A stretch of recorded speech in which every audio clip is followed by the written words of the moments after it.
From the Lean Enterprise Institute in Boston, this is the WLEI podcast, where we share stories of people making the world better through lean thinking and practice. For more information about LEI, including how we can help you apply lean thinking, please visit lean.org.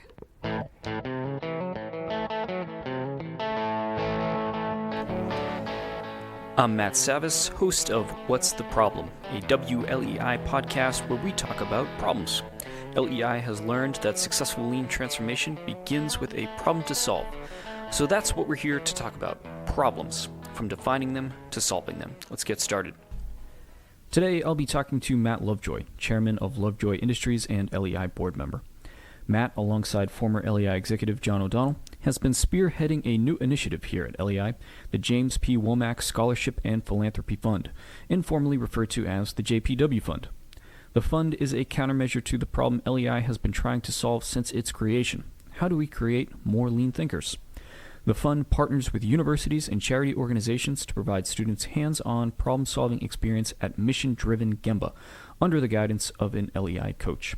You can learn more and donate at jpwfund.org. All right, hello everyone, and I'd like to welcome to the podcast Matt Lovejoy, chairman of Lovejoy Industries and LEI board member. So thanks for joining us here today, Matt. Welcome to the podcast. Thank you. Happy to be here. Before we dive into the fund, could you tell us about your background as an entrepreneur and lean thinker?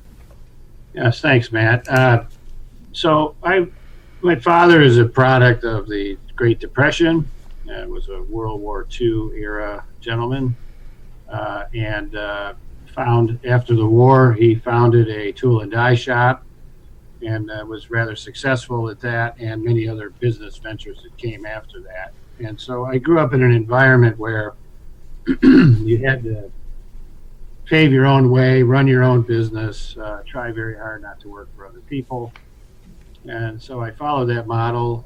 As soon as I finished college, I went to work for a big corporation for about 6 months, and then left and started my own business, my first business when I was 21, and have never worked for anyone since in the formal setting or the formal understanding of what it means to work for someone. So if you grew up in that environment and you believe in individual responsibility and grit and hard work and all that sort of thing, then you kind of get migrated toward being an entrepreneur. And when you're successful, you start thinking you're pretty smart, which of course I did think I was pretty smart up until the year 2002. In 2002, I had taken over the family business, and we were just roaring along. Everything was great. And the telecom bubble burst. That was our main industry in my business.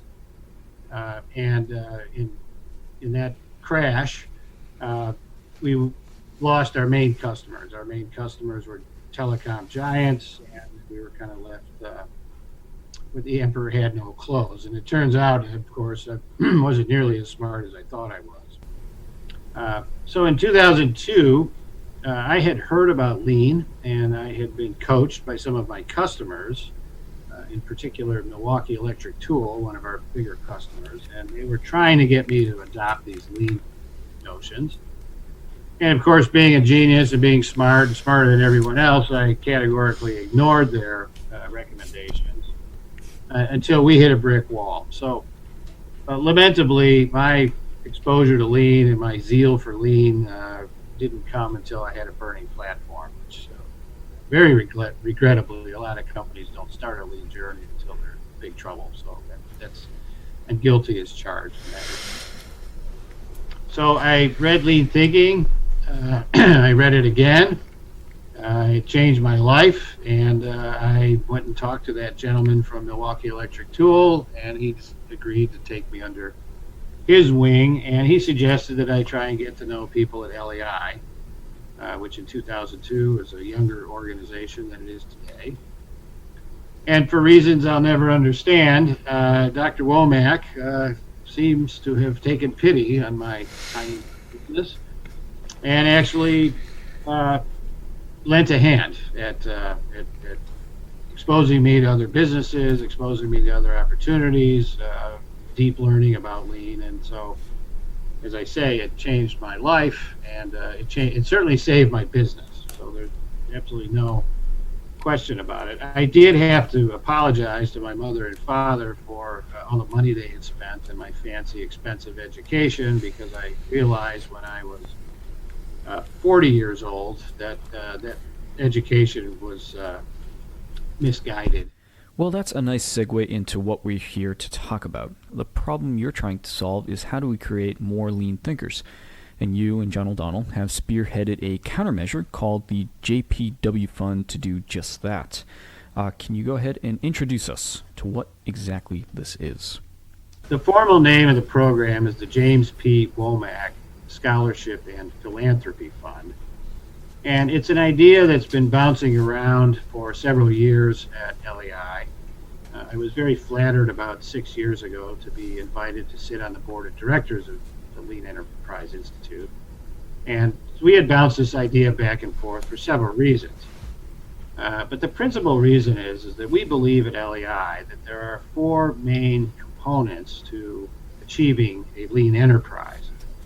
And I'll go through the first three very briefly and then focus on the fourth one, which is our charge and our goal at the JPW Fund. We want to ask ourselves as an enterprise whether we have a process in place to gain agreement on what's important. So that's the first of the four. The second is, do we have a process in place to solve problems, make proposals, manage projects? The third is whether we have a process in place to standardize our work. So the fourth one is we ask ourselves whether we have a process in place to bring people along in this way of thinking. And this is the focus and the energy that goes behind the idea of this JPW Fund. What we found is that most of the lean training, lean learning that's done in the world is rework. It is imposed upon people by consultants, coaches, and their exposure comes later in their careers. Whether the company that's on a lean journey or the enterprise that's on a lean journey does so from a burning platform or has a strategic goal to have a lean journey, generally speaking, the people associated with those businesses don't have a background in lean thinking. They just haven't had exposure to it. So in addition to trying to improve the world through the implementation of lean and teaching people the precepts of lean, we also feel that it behooves us to drive that learning and engagement earlier in people's lives. It's difficult in a business where you've got people, let's say, that are in their 40s who've been pretty successful, and you sit them in a room and say, okay, we're all going to look in the other end of the telescope now, we're going to redo the way we think through things, we're going to teach you about problem solving and that sort of thing. So we believe that a younger mind is more nimble and more likely to be enlightened. So that said, we sat down and said, what is the current state in terms of opportunities for young people to learn about lean, deep learning about lean? Mm-hmm. And what we found, Matt, is there's actually very few. Mm. There's very few formal programs that are centered around lean in this country. I would say, based on my research, because I've now spent the last 7 months trying to reach out to various places, there's two that stand out. One is the Ohio State University in Columbus, Ohio, and the other one is Oakland University, which is in Rochester Hills, Michigan. There are others who are making a valiant effort to try and add lean to their curricula. Oftentimes it's a mixture of lean and Six Sigma, which is a topic for a different podcast. But of course we have a more lean orientation in our way of thinking. And I'll give a quick plug to, I was fortunate to go to a graduate school, a business school, Eisenberg School of Management at UMass Amherst, where Dr. Alan Robinson, the professor of the operations course, taught sort of an introduction to lean thinking, but then told students to go out and apply it. And so assigned to a project, in my case it was a small farm and ice cream shop out in Amherst, Massachusetts. Go figure out how to apply the thinking of the classroom to the real world Gemba. And for me that was it in a lot of ways changed my life for the better. That and reading Lean Thinking. Over Christmas break of that school year, I read Lean Thinking and the Machine That Changed the World, and in combination with Dr. Robinson's class, I concluded that this is the most valuable part of my business education I will receive. I need to go pursue this, which is how I found myself at the Lean Enterprise Institute. But so you're trying to partner with universities, in this case an organization, Oakland University, to provide that opportunity to students. Give them the opportunity to go and take what they're learning in the classroom and apply it at the Gemba. But not just any Gemba. You're choosing socially driven organizations. So maybe we can talk about those two entities for a little bit more background. So Oakland University, why Oakland University? Well, Oakland University is a component of the Michigan State University system. It's a school that's not terribly famous, but actually has 19,000 students. It's a school where the vast majority of their graduates end up living and working within a 50-mile radius of the school. The vast majority of the students already work full-time somewhere else, so most of their training is done at night. Their learning is done at night. And they had an amazing benefactor, a gentleman named Dennis Pauly, who went to Oakland, wound up on the board of trustees of Oakland University, and graduated, interestingly, in HR. Went on to become, after many years with many different car companies, went on to become the director of manufacturing worldwide for Chrysler. And Mr. Pauly reported directly to Lee Iacocca, the iconic leader of Chrysler. And he, Dennis Pauly that is, came to realize that lean was a wonderful thing, and it was a great thing for the car business. And so after his career ended, he got into the consulting business. He sold that consulting firm, and then had the wherewithal and the means to write a very large check, very generous check to his alma mater, and created the Pauly Lean Institute, which operates within Oakland University. Okay, so yeah, we have the Pauly Lean Institute at Oakland University, and we've identified a couple of students who are now receiving a scholarship funded by the JPW Fund to go ahead and apply the learning that they're getting in the classroom to a Gemba, the Gemba that they're working at, mission-driven Gemba called Humble Design. What is Humble Design? What problem are they trying to solve? So after several years of deliberating the Scholarship and Philanthropy Fund, sat down with four people, myself, James Womack, Jose Ferro of the Lean Institute Brazil, and John O'Donnell, the former COO of LEI. And we were crafting how we would go about doing this. And the consensus was that, of course, all learning is done by doing the work at the Gemba.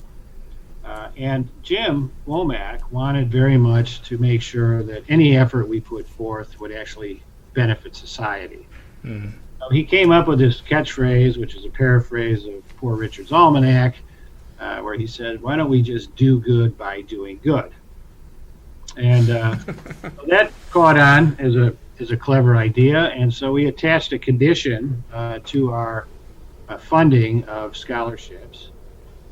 And that is that the Gemba would be a community-based service organization. And having said that, targeted our improvement work, our Gemba-based work, to a local charity. In the case of Rochester Hills, Michigan, there's one located in Pontiac named Humble Design, which you mentioned earlier. So Humble Design was founded by a woman who saw a need in society to create a bridge between those people who were recently homeless and those that transitioned into a home environment, whether it be an apartment or a house or whatever. So she discovered that when people transition from homelessness into a new home environment, that they don't have anything. They don't have dish towels, frying pans, much less furnishings, beds, that sort of thing. So what she did is she reached out to the design community in the Detroit area. And by the way, there's now 4 Humble Design locations: San Diego, Chicago, Seattle, and Pontiac. And she reached out to designers in that area and said, if we could bring furnishings in to a distribution center, and we could then send designers out to people that have recently been placed in a new home environment, can we design a new environment that's comfortable and safe? It focuses on these folks who've recently been placed and help them decorate their homes. And the answer was yes. So she started this program, I think, about 11 years ago. And so they've placed well over 1,000 families now just in the Pontiac, Detroit area, and currently at the pace of 3 per week, where they receive donations from people who are doing remodeling and moving and that sort of thing. They donate their furnishings, they donate all sorts of things, blankets and pillows and dish towels and frying pans and furnishings, more so than just furniture. And Humble Designs decorators will go out, they'll meet with the recipient family, they'll try to understand their living situation, they focus primarily, or they put their priority on families with kids. And then they go back to their distribution center, they pull out the material, and they try to make sure that it matches well to the best of their ability. Sounds like an amazing organization, trying to help people have a smooth transition, not just a smooth transition, but making people feel like they're entering a real home, coming out of homelessness. So you now have a couple of students who are at Humble Design, helping this organization fulfill their mission of helping the homeless transition successfully to a better life. And maybe we can go ahead and find out who are these students. So the students were identified by Oakland University as superstars, and students who had been through a lot of the lean curriculum that Oakland offers, and they were energetic and wanted to do more Gemba-based work. And so Oakland identified them. Oakland was also critical in identifying Humble Design as a willing participant.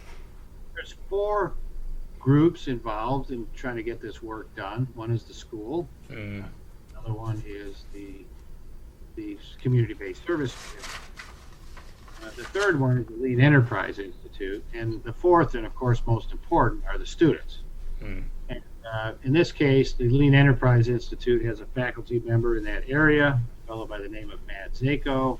And Matt is providing coaching for the students and for Humble Design, along with the staff at Oakland University, who's also providing coaching for the students and for Humble Design. So it's a very collaborative effort to try and understand what Humble does, try and engage in, no pun intended, humble inquiry with them. And there's a woman named Laura Korp, who is the operations director at that facility, who's been very receptive and wonderful to work with, and has exercised the humility to admit that there are opportunities for things to get better.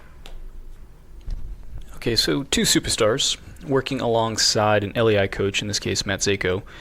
The students, Monisha Vasudeva and Sagar Bajaj, are at the Gemba helping Humble Design improve the delivery of their mission. You said something pretty striking earlier when we were talking before we started this podcast, that one of the leaders at Humble Design, they happen to be working in the warehouse, came to work one day and said that she used to come to work thinking about all the things that they cannot do, and now she started to come to work thinking about the things that they can do. So what is it about the work that Sagar, Monisha, and Matt are doing at Humble Design that has led to that, pretty dramatic transformation in mindset? I think she attributes that to changing the focus away from walking in every day, putting out fires, and dealing with the chaos associated with heroic management, to realizing that she has at her disposal now resources who are focused on improvement. And if you focus on improvement, you can see what possibilities are. You can look out to the future and realize that things can get better. And so there's been a certain amount of forced time that she's been, forced isn't really the right word, Matt, but she's been, there's enough tension to have her focus time on improvement thinking, but also in conjunction with resources that have been made available by the university, by Matt Zako, and by these two graduate students. And these are resources that she did not have at her disposal previously. So she attributes the focus she's able to put on improvement to the fact that it's also backed up with some resources. And what we hope to accomplish at Humble Design is twofold. The first is whatever issues we're looking at or problems we're looking at might gain some improvement. And of course, improvement's always a good thing. But more importantly, what we want to do is develop people into a way of thinking about deselecting problems, understanding what's important, thinking through a Socratic method of problem solving, doing so in a very egalitarian way, involving the people who actually work. In a blameless environment, we don't ask the 5 whos, we ask the 5 whys. And I think that Oakland University is a great backdrop for this, and I think Humble Design is very much interested in improving their value proposition to their clients. And so there's been a transformation already occurring at Humble Design, what you just described there. But from the students' perspective, so again, Monisha and Sagar are the 2 students who are working there. It's still pretty early. It's only been a couple of months since they've started working. But have you seen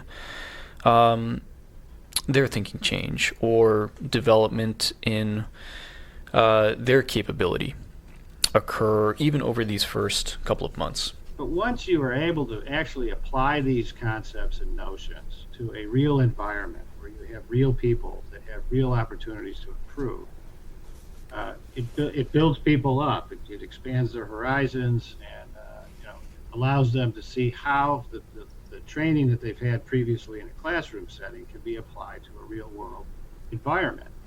And of course, helping a charity with a noble cause, which Humble Design has, is very heartwarming. So there's purpose to their mission. They're very engaged in what they're doing. Humble Design has been great in granting them exposure to the facilities and to the work there. In the case of Monisha and Sagar, the JPW fund is paying them internship work. So the time they're spending on the ground at Humble Design is a paid internship, and that's the way we're funding them for this work. So they also get to make a few bucks. In this podcast, it's called What's the Problem? And so far we've been talking about a high-level problem. How do you create more lean thinkers? But I think it's worthwhile also asking about maybe a more micro problem. At Humble Design, can you maybe walk us through an example of a problem that they've been working on there? Yes, I'd be happy to. So Humble Design is bringing in a lot of donated material, which is not an entirely predictable thing. They do afford some lead time. They don't just have trucks backing up to the shop, but so they have an understanding of what's coming in, but they're not in control of it. And they have a very delicate balance between what they'll accept and what they won't accept. They don't mean to sound ungrateful, but they don't want somebody pulling up with a bunch of old, horrible furniture that's all worn out and stained and all that sort of thing. So they have to discern that, which is a challenge in and of itself. But there's not necessarily a balance of what's coming in with what's going out. And they have a limitation currently on 3 homes per week, which is a different problem that maybe they'll address in the future. But the current state is they can't necessarily balance those two. And so the distribution center is very hard to organize and very hard to keep track of what's coming in, very hard to age the inventory, very hard to decide the difference between what they can use and what they can't use. And so you kind of get these big dumps of stuff that comes in. and there's not necessarily a process in place to keep track of that. Also, they determined that there was some quick improvement opportunities to improve safety within the facility. As you can well imagine, furniture coming in is cumbersome, it's hard to handle, it doesn't stack well, and they have a limited amount of space. And they don't want to seem ungrateful to turn away donations. So they have an inventory management problem, and they have also, when the designers come back from the interview, the designers want to make sure they try and have a coordination of what they're putting into people's homes, coordinate colors, coordinate patterns. And I don't think they want to mix some Scandinavian lamp with table. And I'm no designer, but I get the impression that they'd like a certain continuity to the designs. And so they have to be able to go through and understand what's available. Yeah.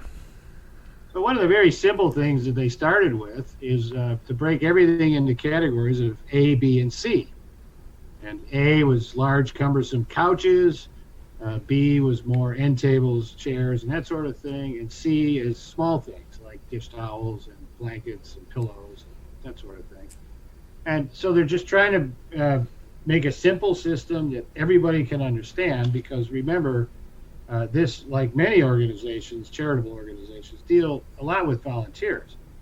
And so the volunteers have to have very powerful visual aids. We want the volunteers to understand the difference between normal and abnormal very quickly, so that there's not a whole bunch of tribal knowledge and unique teaching that has to be retaught to the volunteers as they usher in now.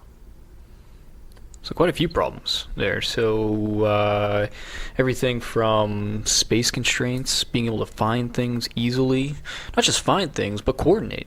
So Humble Design is not just trying to set up any kind of home. They're trying to set up a nice home for people. So being able to find the right thing is important. And then volunteers. There's a lot of turnover. They may not be spending a lot of time there. So how do you help people who aren't familiar with the way things are run get familiar with the way things are run very quickly? If you do a tech time calculation, the demand for what they do is 30 a week. Their current state is they're able to deliver 3 homes per week, but they could do 30 if they had the wherewithal, the resources, and the systems in place to do that. Well, that's a real problem to solve right there. So demand is 30, we can do 3. Gap is 27. Right. Well, that's a great problem. It is. Humble Design is going to continue on not just for this semester, they'll go on for one more semester as well. Yes, actually, what I would like is for the JPW Fund, Paul E. Lean Institute, Oakland University to have a relationship with Humble Design for many years, not just this semester, next semester. And of course, in order to do that, we need funding. We're currently funded through this year, no problem, but we need the benefit of funding in order to provide these internships and scholarships for students going forward. And so we would like to have a continuity of who we deal with. Obviously, Humble Design would have to decide if they wanted to continue the affiliation, but I think they will at this point. And that means we could go into a very deep dive of how this nobly caused charitable organization can implement lots of improvements going forward. And the longer the term the project, the better as far as we're concerned. Okay, so that's a good opportunity to talk about how people can get involved with this, and there are a variety of ways to do that. But yeah, can you tell us about that, Matt? I've spent my whole life as a business person, and now I am a fundraiser. And so one of the things we need is money. And we need the money, which the Lean Enterprise Institute has pledged will go entirely toward this. There's not an overhead cut, and there's not a haircut on this money. So the money actually goes through the Lean Enterprise Institute, which for 23 years has been a non-for-profit organization. So we need funding in order to further our cause. And the funding is tax deductible. We are a 501c3 organization. And it's pretty easy to give money. You can go to our webpage, which is jpwfund.org, and use PayPal or a credit card. We, of course, also accept cash, checks, and money orders. We can assure people that the funds will be used and geared toward providing educational funds for these students. People are able to contribute money at jpwfund.org, but also you're still actively looking for some new partners out there, both on the education side and on the mission-driven Gemba side. Is that right?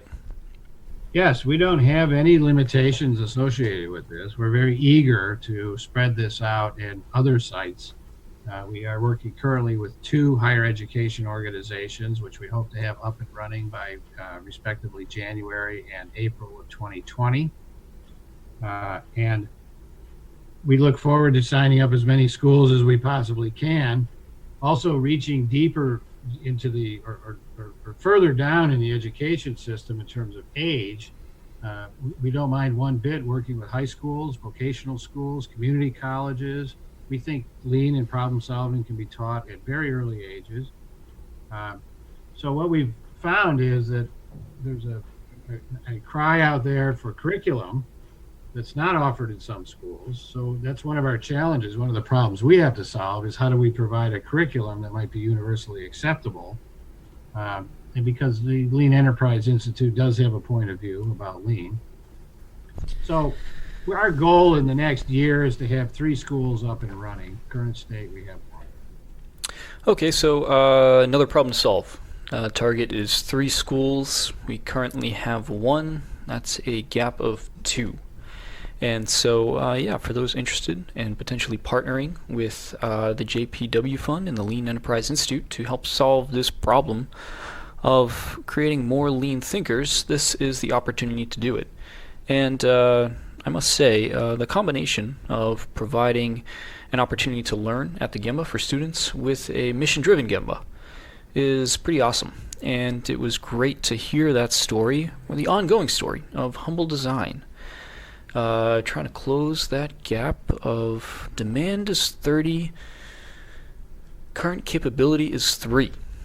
So there's a lot of opportunity to continue making dramatic difference in a lot of people's lives. I guess I'll echo your words one more time and just say please contribute. Head over to jpwfund.org and help us serve this great mission of creating more lean thinkers, and in the case of humble design, helping more folks enter a better home. I'd like to thank Matt Lovejoy for joining me here for the past 40 minutes or so. Any last words, Matt? No, I just think that LEI has fulfilled its mission for these 23 years at trying to spread the word about lean, trying to improve the world through lean concepts and lean precepts. And that mission needs to continue on in the future because it works. Lean works. And the more people we enlighten and the more people we get into this way of thinking, the better off the world will be. Let's rework. Get right from the start. Thanks again, Matt, for joining me here on the podcast. And let's hope a lot of people listen to this and a lot of people contribute to the great work that you've been leading for us. And thank you for taking the lead on that. We expect it to lead to, or we hope it leads to great things. So thanks again. My honor. Thank you.